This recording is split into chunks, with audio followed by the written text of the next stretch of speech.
So moving on to the last way, at least the last one I'm willing to talk about, to deal with spatial heterogeneity, this is random coefficients model. And in the literature, this appears under a number of different headings. In the statistical literature, it's usually called linear mixed models.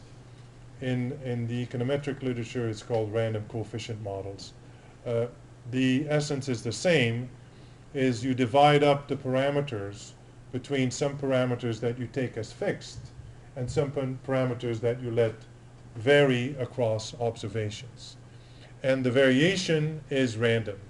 Random in the sense that it is not driven by specific covariates or specific functional forms, but you can think of the individual coefficients as being draws from a distribution. And so what we like to do is from the data characterize that distribution. Characterize it in terms of its central tendency, which will be our mean coefficient, as well as the variability around that central tendency, which is the variance, and if we want to, covariance between different random effects. So the model then is a very straightforward one.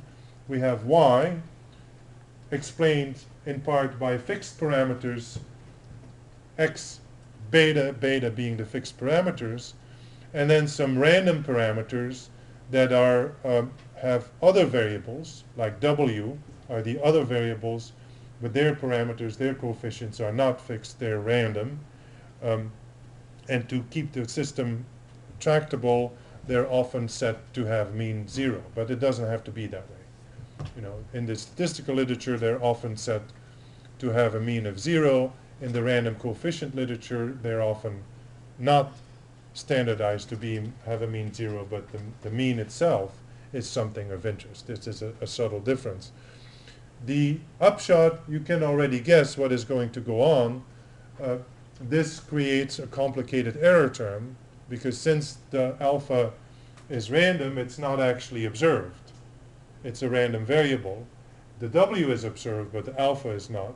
So then the w goes into the error term, which makes it heteroscedastic at least. And then depending on what else we assume about these alphas and their interaction with the u, we get all kinds of covariances as well. So then we get another variance component model where we would like to extract the pieces of the variance that are due to the overall random part, the u, and the pieces that are due to individual random effects, the different alphas. And that's the essence of the problem. So it's an application, it's a solution to extreme heterogeneity, but now the variability of the beta is driven by a random process. In the random coefficient literature, as I mentioned, typically the mean of the beta is of interest. In the more statistically inspired linear mixed model literature, the random effects are centered on 0, but that's just a choice. It's very important to keep in mind that the randomness of these coefficients is driven by a distribution. It's not driven by space. There's no space in here. There's nothing unless the distribution from which you draw is a spatial distribution, and at the very end I'll show you some examples of how that could be done. But in the typical application, the standard application in the literature, these are not spatial distributions. These are just distributions that give us a sense of the variability of the parameter. How variable can this parameter be? And the variability will be estimated by its variance, the variance around the mean. So how does it actually work? Just like before, we start with a non-operational expression which has a different beta I for each location. Then we specify the variability of the beta I. In the random coefficient model, we specify beta I as being a draw from a distribution, say a normal distribution. And one way to write this is specifically write out the normal distribution. Another way is to say there are actually two components to beta I. There's a mean component, an average component, beta, that every beta I shares. And then there's a random component, this error term, that is the one that creates the variability across the i's. So then what we're interested in is the characteristics of this random term, this random part here. So typically it's set to have a mean of 0, and the variance is what we're interested in. And we typically also assume that that randomness and the randomness in the regression error term are not correlated. That is, it's an identification question. If you let everything be correlated, there is no way you're going to be able to separate out the two random effects. And so you can already guess, after what we've been through the last couple of days, what's going to happen. This beta plus the error term gets multiplied by xi, which means that the random part gets multiplied by xi. So the xi ends up in the error term, so we have heteroscedasticity. And in fact, this looks just like what we had for the random expansion method, in that the heteroscedasticity is driven by the square of the variable in question, of the explanatory variable in question. And if you have multiple explanatory variables, it just gets more complicated with a variance term for each of those random variables multiplied by its x squared. So just like before, we have the beta plus the random term multiplied by xi. That gives us xi beta, which is the mean. The mean beta coefficient comes out of a straight regression. The complication is that that regression is a heteroscedastic regression, so we have to take that heteroscedasticity into account. In fact, the random coefficient model was the original motivation for the Breusch-Bacon test for heteroscedasticity. The parts, the drivers of the heteroscedasticity are the squares of the explanatory variables. That is where it comes from. So this is no big deal. This is just a heteroscedastic regression. We can make it more complicated by getting interaction effects between the random parameters for different explanatory variables. That gives us covariances as well as variances, and so on. So then it becomes a matter of to what extent can we extract these from the data.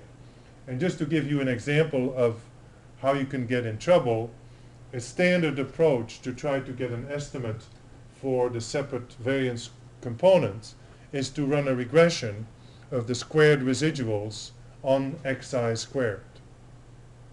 So you would think that, you know, the constant term in that regression would be the constant variance part, and then the slope that you estimate for x squared is the estimate for this variance term here, sigma squared psi. So if your data don't collaborate, a regression is not guaranteed to give you a positive slope. So you can have situations where, without further structure, you end up with a nice negative coefficient in front of xi squared, and that is your estimate of the variance of that random component. And of course, that can't be. What does this mean? Typically, that you're probably trying to force something to the data that the data does not support. Okay, because you cannot have negative variances. So then there are other estimation methods that are less naive and force the constraint that the sigma squared has to be positive. And of course, in those situations, you don't necessarily get a flag that something might be wrong, because you always get a positive number. The general case of the mixed linear model is very similar, but as I mentioned, you can allow covariances, and then you have this more complex term in the error variance, which is the W sigma W prime, where the W's are the counterparts of our x squared that we had before, and the sigma alpha is a covariance matrix, covariance between the random effects. Okay, so the random effect, one random effect is correlated with another random effect, but they're not correlated with the random effects in the U part, so therefore the variance, the overall variance, decomposes into two parts, one having to do with U, and then one having to do with the alphas, with the random effects in the mixed model. How do you estimate this? If you can, you use some kind of feasible generalized least square. Obviously, as these variance components get more complicated, that's not necessarily going to work, and you need iterated. Just like in multi-level model, there are the same types of estimators. You use these iterated GLS estimators, or you use, if you really are stuck, you use MCMC. You use Markov chain Monte Carlo, which is a simulation estimator. So that's the way you approach this. An interesting application of this is, what are our individual random effects? Because we have an estimate of the mean, and we have an estimate of the variability around the mean. But that doesn't help us with telling us, well, what is beta I for any given observation? See, in the previous methods, in the expansion method, we stuck in the Zi, or Z1I, Z2I, and that gave us a beta I, so we could make a nice map for the variability of the coefficients. In GWR, the data gave us the variability of the beta I, so again, we could make a nice map of the variability of the coefficient. How do we make a map of the coefficients here? All we have is a mean and the variability around the mean, which applies to the whole distribution, not to an individual observation. And there is a very interesting, this is a very old result in the literature. I'll think of the name, he was at Wisconsin, an econometrician at Goldberger. Goldberger it goes back ages ago, but it has a very interesting application. I'll get to that in a second. So you are able to come up with quote-unquote estimates, or if you wish, predicted values for the individual random effects using some hocus pocus and using, in essence, the residuals. So you take the residuals of the model, and then you get, crudely put, a perfect fit. Okay. Taking the residual, you can always adjust the model to get a perfect fit if you know what the residual is. In this particular application, you don't actually take the residual as such, but you take some weighted average of the residuals, where the weights come out of these particular covariance functions here. And that then gives you a predicted value for each random coefficient, which you can then again map or look at if you wish. Okay. Another way to proceed is to proceed by simulation, but this is completely non-spatial. So then what you do is you have, say, assume the normal distribution for your beta with mean, a given mean and a given variance. So you just draw randomly for each observation from that distribution, and that gives you one representation, one replication, if you wish, of individual effects that are compatible with the randomness that you modeled. And then you can do this multiple times, and of course if you do it long enough, out comes on average the mean effect that you had to begin with. But it does give you a sense of the kind of variability. This is of course completely non-spatial, the kind of variability that you can get because of the randomness that you built in. So how do we get this to be spatial? By making the distribution for the random coefficient to have some spatial component. And there are a number of ways in which we can do this. It hasn't been done much. There is a tiny literature in political science having to do with ecological inference. And Gary King, those of you who worked in political science, there's a whole book on ecological inference.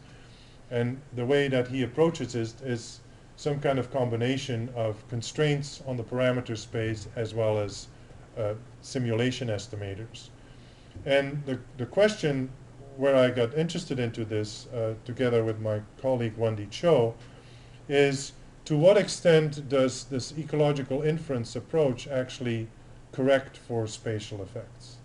Because there was some suggestion that it does, and then we were interested to see, in fact, how general this was, if this is just a particular case or is it more general. And to address that, we introduced some spatial forms of random variability. And you can think of this as a generalization, or an application, if you wish, of a spatial lag specification, where you introduce simultaneity in the spatial distribution of the betas. So closer betas are more similar than betas further away. And you would add this additional structure in the distribution of the random parameter. As it stands, what we've done so far, there is no spatial structure in there whatsoever. So it's just a draw from a random distribution, from a normal distribution. And what we try to do is put some spatial structure in that normal distribution. And how do we do that? By manipulating the variance-covariance function. And by giving it a variance-covariance function that has a spatial structure. This is what it's all about. This is where we started. So if you put this structure in the various covariance matrix, then you, in a sense, your individual draws for individual locations have a spatial structure to them. But then, of course, the problem becomes more complex in that you estimate not only the mean and the variance of this distribution, but you also have to estimate the parameters that drive the spatial covariance of the distribution. And so we're back to where we were yesterday. And you can do this as a lag form or as an error form. And then it turns out that the EI method is not able to tackle this kind of heterogeneity. So it all boils down to how much spatial structure do you put in.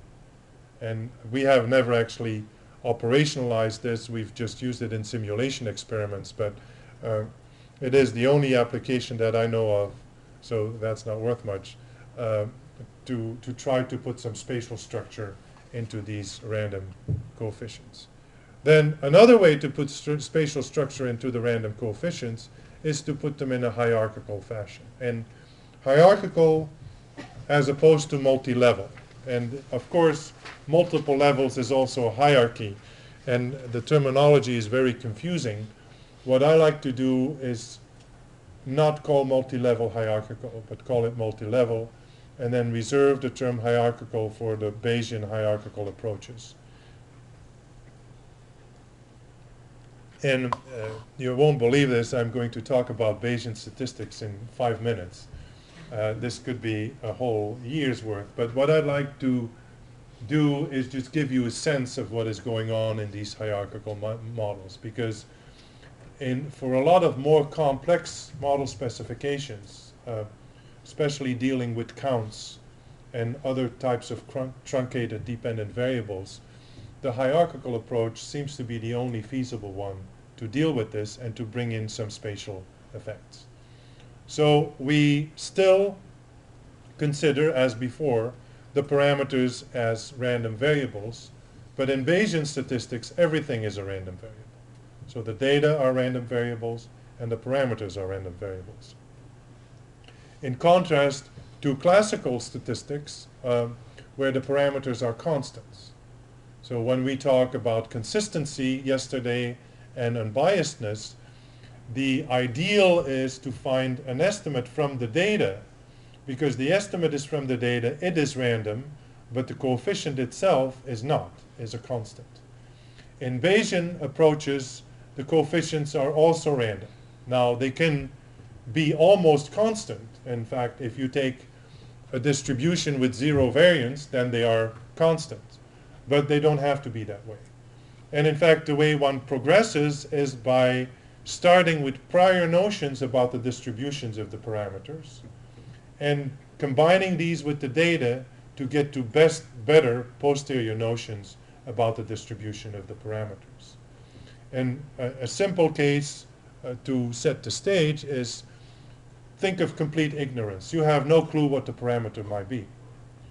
So you could represent that by a distribution that gives equal probability to all possible values of the parameter. Say a uniform distribution. This is called a diffuse prior.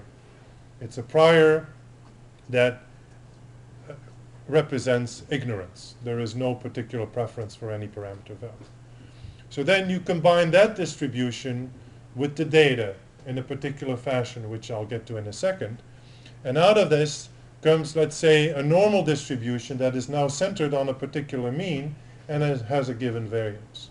So if you've gone from basically no information, a flat distribution, to one that is centered around a particular mean with a given variance around that. Then if you do this again, you get more data. Maybe your distribution gets more and more precise and gets closer and closer to a given mean, representing a gain of information, a gain of knowledge. And the way this is done in the Bayesian approach is through Bayes' law, which is nothing but a slightly different take on what we saw the other day with the joint distribution, the conditional and the marginal. So Bayes' law is expressing a conditional distribution as a product of another conditional distribution and a marginal distribution, which is called the prior. So the way it works is we start with a prior distribution for the parameter, the theta. We combine this with what is the likelihood, the probability of the data given these parameter values. And together, these yield us, proportional. It's not exact. To do it exact, you need the missing piece, which is the distribution, the marginal distribution of the data, to have this complete equality. And that's always a problem in applications. What exactly is this? But it has no parameters. It just has the data in it. So this combination, the product of the prior and the likelihood, gives us a new conditional distribution now. Conditional on the data, we have knowledge of the parameters. And then this, in an information, in a learning scheme, Bayesian learning, this moves back here with a new data set, a new likelihood, and gives us a new posterior distribution. And we can just keep going, and there is no problem with multiple comparisons, and there is no problem with data mining in some sense, because the precision or the uncertainty is adjusted at each stage. Each time you combine the parameter distribution with new data, your posterior distribution gets adjusted. And there's some really cool applications for this in spam filters. Some of the spam filters are Bayesian learning mechanisms. So basically, they set up decision rules, and you get new data, you put it in the junk folder or you don't, and the system learns. And it has characteristics of the email, certain words in the subject, or certain addresses, or certain content of the message.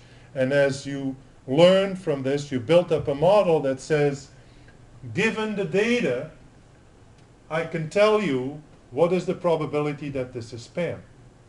And then, depending on what I decide, I throw it in your spam junk folder, or you actually get to read the message. And this is an example of training through Bayesian learning. And you can do the same thing in image classification or in data mining, when you have vast amount of data and you take subsample after subsample after subsample, and you refine the distribution of the parameters given any kind of data. It's a natural framework to do this. Now, how does this relate to our heterogeneity of our coefficients? It relates to the randomness of the random variables, in that we will relate the distribution of the parameter to some other parameters. Those are called hyperparameters. And we'll chain these all together as conditional distributions. So if you think of maybe the parameter of interest as being our theta here, this first part is the usual likelihood, but then rather than stopping with a prior for theta, we relate theta to some other variable.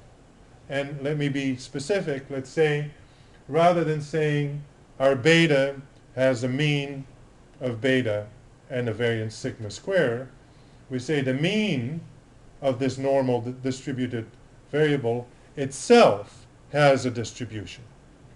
And let's say it comes from a another normal distribution that has its own mean and its own variance. And then we make all these parameters functions of covariance at multiple levels. And we can introduce spatial effects at any of these levels, in any of these distributions. Of course, the upshot of this is very complex, very complicated, and there are almost no analytical solutions to this. And this is where MCMC really shines. Markov chain Monte Carlo is usually the only way in which you can draw distributions, posterior distributions, for these parameters. And the way you do this is by chaining these conditionals together. Each of the conditionals, you draw a random variable, and then you combine them in some fashion, and you get the distribution for the posterior parameter distribution, the posterior distribution for the parameter. It all looks like a black box the first time you see it, but it actually makes a lot of sense. And it uses, interestingly, this Hammersley-Clifford theorem that we talked about the other day, which is the theorem that guarantees that a combination of conditional distributions yields you a proper joint distribution at the end of the day. That is also the basis for MCMC. And as you can tell, you know, this is a vast field. And I don't really have time to get into this, but I do want you to be aware that this is a very flexible way to build in all kinds of spatial patterns in the randomness of the coefficients, and to deal with spatial heterogeneity by chaining a number of these distributions together. And this concludes my discussion of spatial heterogeneity. So we can have lunch a little shorter than usual and be back here at 1 o'clock, right, for the demo. So we'll have time to have some further discussion this afternoon for those of you who have to leave by 4.